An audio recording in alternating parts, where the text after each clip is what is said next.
Si Congressman Robert Barber ang lead chairman ng House Quadcom is already on the line. Let's bring him in already. Sir, magandang hapon, Congressman Barbers, and thank you for joining us this afternoon. Ay, magandang Hi, hapon sa Congressman. inyo. Magandang hapon, Ami. Magandang hapon, Ed. Secra Ronald and Patrick. Magandang hapon po rin sa ating mga kababayan. Thank you, sir, for joining us. Sir, Magandang hapon, Kong. sir, makibalita muna kami kay Garma. Di ba, si Garma was released on the condition, I think, that she will make herself available if and when she is needed by the committee. At tapos bigla tumakbo ng US. I'm wondering, once she comes home, or once she gets home from detention sa US, what's the plan of the committee? Will she be detained again, or do we give her the benefit of the doubt and let her still go free? Well, yung contempt orders that we imposed on her was already lifted, no? When Yes, sir. we allowed her when she was set free, ika nga, no? And with the condition that anytime she will be called for a committee hearing, dapat she will make herself available. And Yes, she sir. committed and she promised to us, no? Na pupunta siya. So far, wala pa kaming invitation para sa kanya because remember when she was invited in relation to the Barayuga case. Yes, sir. And unless there are new evidence or evidences that will come out or any testimony that will point to her again, then we will have to call her so that we can also get her side. So far, wala pa naman Ed. So you see no reason to have her detained at this point once she gets back to the Philippines. Yes, so well, she will still enjoy her freedom, so to speak, no. Nandoon lang siya sa kanila and in fact we even offered to her, sabi namin sa kanya, kung gusto mo you can stay on, no, if you're worried about your safety and your family's safety after you've given your testimony to the committee, then we can offer to you a much longer stay in your detention facility. So that's the reason why when she told us that she will just make herself available, sinabi naman niya, and she's committed to do that, so we allowed her. Pero di ba, Pero Congressman, may balita ngayon na she's applying daw for she's Asylum? applying for asylum. Political asylum in the US. Merong balita ngayon na ganon. Meron ba kayong confirmation about it? Any word about it na umaabot din sa Quadcom? Kasi hanggang ngayon wala pa siya rito eh. Kung i-deport siya, dapat nandito na yan eh. Medyo matagal na yun Oh, yeah, I think yun nga, naghihintay din kami kung kailan ang balik niya because we were not yet informed kung ano ng status, kung totoo nga ba nag-a-apply siya for asylum. I think she communicated to the DOJ about that request, hindi sa Quadcom. So that's why wala pa kaming information. Kong, di ba parang in bad faith yun, yung pagpunta niya sa US, batay sa agreement nyo na she should be accessible to the Quadcom. Di ba bad faith yun na pumunta siya sa Amerika? At buti na lang, may Magnitsky Act ang Amerika at hinold siya ron. Mukhang Magnitsky Act yung ginamit dyan eh. Mga human rights violation niya.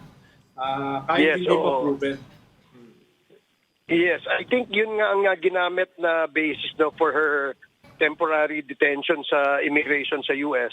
Kasi nga yung Magnitsky Act. I think, yes, you're correct, no? In bad faith dahil wala naman sa usapan na lalabas siya ng bansa. But when we heard that she was already in the US and was detained there, sabi nung abogado niya rito, parang temporary visit. And I think babalik din naman daw. No? Parang ganun yung information na pinarating sa amin.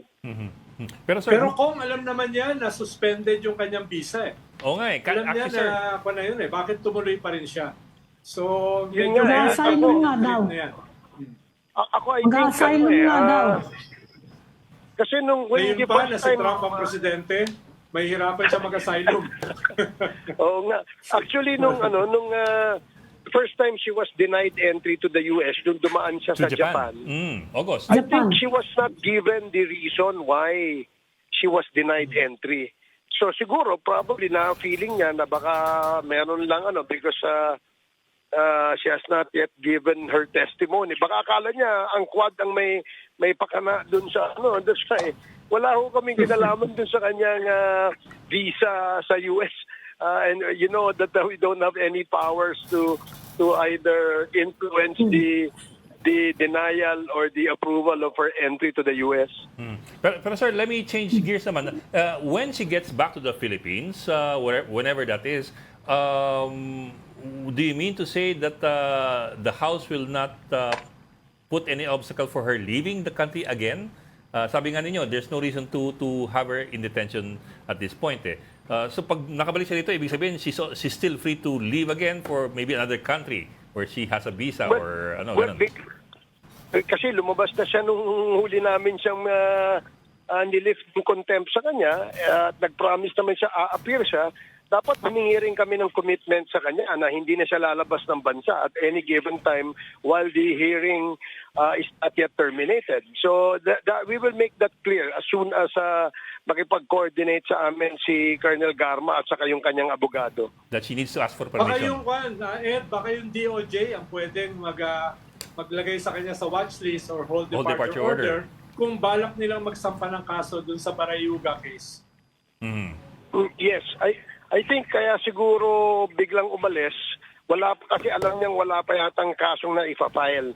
But ngayon with her temporary detention in the US, I think she was made a respondent dun sa human rights violation at saka money laundering so baka yun ay maging basis na hindi na siya talaga makakaalis.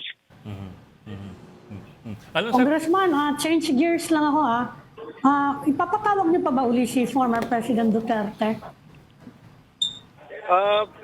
Siguro sa next hearing namin, baka hindi pa ito ang next na invitation namin sa kanya because we will hold our last hearing for the Pogo and then yung drugs, yung EJK, doon namin siya ulit tatawagin. Pag na-set na namin ulit yan, Ami. May Congressman, specific ba kayong gustong i-clarify? Kasi 13 hours na yung appearance niya the first time Ano pa yung mga points na gusto niyong tanong sa kanya? Yung tungkol doon sa that's correct, no? 13 hours ang kanyang and sinabi naman daw niya ng lahat ng dapat niyang sabihin at dapat daw malaman ng Quadcom. But some of the members are actually wanting to see him again kasi hindi pa sila nakapagtanong. Unong umabot na ng bandang medyo late in the evening, yung ibang mga members ay umuwi na rin at hindi na rin nakapagtanong, thinking na meron pa namang second round.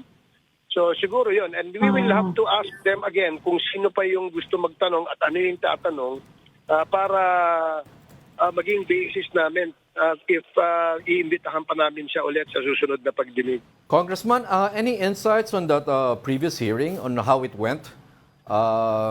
May mga insight or learnings po ba kayo? Well, aside from the extrajudicial confessions that he made, outside of what he made in the Senate, parang nadagdagan lang, no, yung kanyang mga sinabi na kung saan ay merong sort of a confirmation na merong reward doon sa ginawang war on drugs at saka doon sa point na meron talagang mga police, no, o mga law enforcers na talagang umabuso. Kahit siya mismo inamin din naman niya na may umabusong mga kawani ng Philippine National Police sa pag-implement nito. And when he was asked kung ito ba ay resulta nung iyong reward money at yung iyong order na magkaroon ng quota, he vehemently denied, no, that there was a relation between yung reward money at saka yung pagkakaroon ng abuso ng ibang police, which we all naman accepted, no, as a reasonable reply to the question. Okay, you mentioned extrajudicial statements made by the former president. at the Quadcom hearing. Does this mean that none of those statements made, may nabanggit kayo, short of admitting to certain things, none of them can be used in court or in a case? I think it will be the DOJ that will determine that. Remember, all these statements he made are statements under oath, no? So I am sure that there is value to that statements that he made. So if the DOJ would find this, will find this with a weight, no? Siguro baka baka magamit nila ito. Pero sir, to that point So, Bong, na... wala na nangyari doon sa waiver. Wala na talagang chance yung pipirma siya sa waiver. Tapos na yun. Wala nang chance talaga Sec Ronald kasi I think he was asked 3 times nung gabing yon, and the first answer was he was willing to sign. The second answer is conditional.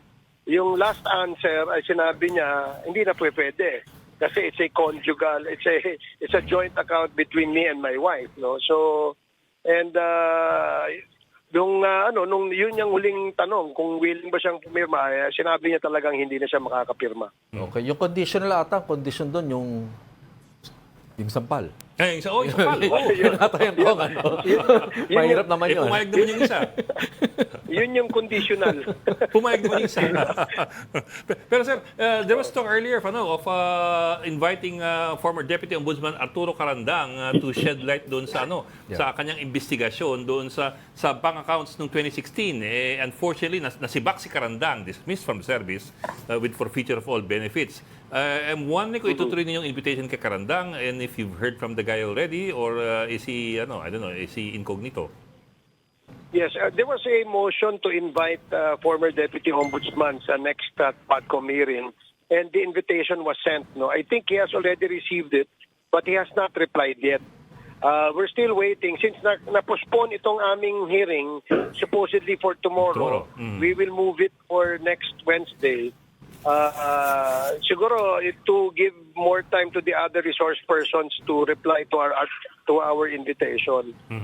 So yes, we will definitely ask kung ano yung kinalaman niya doon sa sinabi ni former Senator Trillanes tungkol doon sa investigation na ginawa niya dun sa Office of the Ombudsman. Kasi I read back in 2016, ang interview kay Carandang in several media outlets was him saying na they've seen the AMLAC documents, not the report, the AMLAC documents. Wala pang AMLAC report at that time The AMLAC documents which appear to show that there were at least 1 billion pesos being moved around in the accounts, at least. Tapos doon na nagtapos lahat dahil nasibak na siya later on. Yes, yung kasing na-present sa Quadcom, we cannot take it as an evidence at Yes, the sir. moment. Okay. We will take note of the information that was shared to us, but as far as using it as a documentary evidence, mukhang mahihirapan kami kasi there must be some sort of authentication and certification either coming from the AMLAC or from the banks mismo.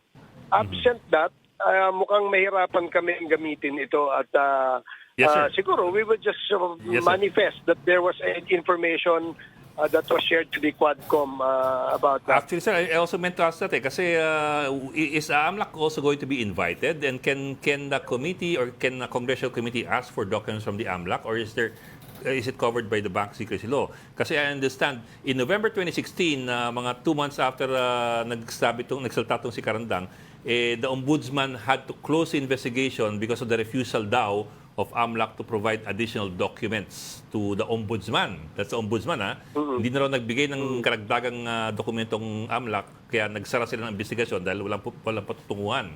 I'm wondering kung ano yung power ng Congressional Committee in terms of asking AMLAC for documents. Yes, oo.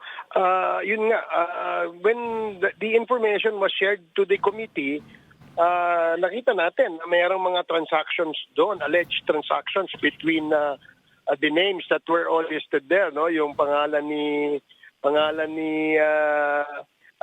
VP Sara at saka pangalan ni former President Duterte at yung mga kapatid, no? Yung mga siblings ni VP Sara. So yun nga, merong bank secrecy law, mahirap gamitin ito bilang isang ebidensya sa ginagawang investigasyon ng Quad Committee unless otherwise makakuha tayo ng certification mula sa mga bangko mismo or at least dun sa Anti-Money Laundering Council. Yes, sir. Certifying na note, totoo itong mga Congressman. dokumentong ito. On a different note, Yeah. Congressman, no, pero related dito sa AMLAC at saka bank secrecy laws. Meron bang balita dyan tungkol sa impeachment? Paano during impeachment lang kasi pwedeng isuspend yung bank secrecy laws at coordinate yung AMLAC tungkol dyan sa mga accounts na yan. Kaya may balita ba tungkol sa impeachment?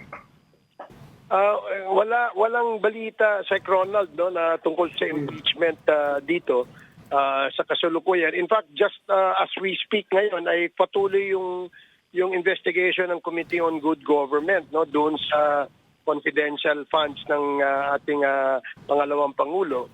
I really don't know and I haven't heard any talks about impeachment at the moment dito sa mababang kapulungan. Okay. Congressman, yung investigation nyo is in aid of legislation.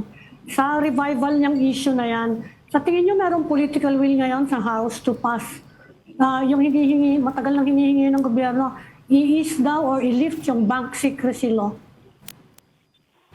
Merong pag-uusap na naumpisahan about siguro 3 months ago tungkol diyan. Pero hindi pa rin na isa sa papel no o wala pa ring panukalang batas no na pwedeng itulak tungkol dito. But we're open for discussion. In fact, we have to set some limitations as well. Kasi mukhang maring hindi maging maganda no ang magiging epekto sa lahat po ng depositors kapag nagkaroon ng ganito. Kailangan meron ho tayong isang legal na basihan at meron pong isang insidente or I don't know how to say it. Meron sigurong isang basihan na mabigat na kung saan ay magiging dahilan para ipasa itong exemptions dito sa bank secrecy law. Pero sir, sorry, follow up lang. So, pero yung House Congressional Committee hearings, they're not covered by the exemptions, no? Sa AMLAC bank secrecy law, in the bank secrecy law. I mean, can you ask AMLAC for documents or hindi rin pwede? Hindi rin pwede Hindi kasi pwede, no? for the AMLAC to release documents pertaining to a bank records of an individual, kailangan merong predicate crime, merong kaso. The Court of Appeals will issue the authority to the AMLAC to release these documents, but there must be a case. There must be an ongoing case. Second, may mga predicate crimes that should have been committed before the documents will be released. Yeah. I understand, sir. Doon sa mga nagre-request. So far wala naman pong kaso, wala pa rin pong information. I have no idea at the moment kung meron nga bang pinag-iisipang i-file na kaso dyan sa investigation na yan. Okay. Okay, Congressman Barbers, thank you for joining the Storycon. Thank you, sir.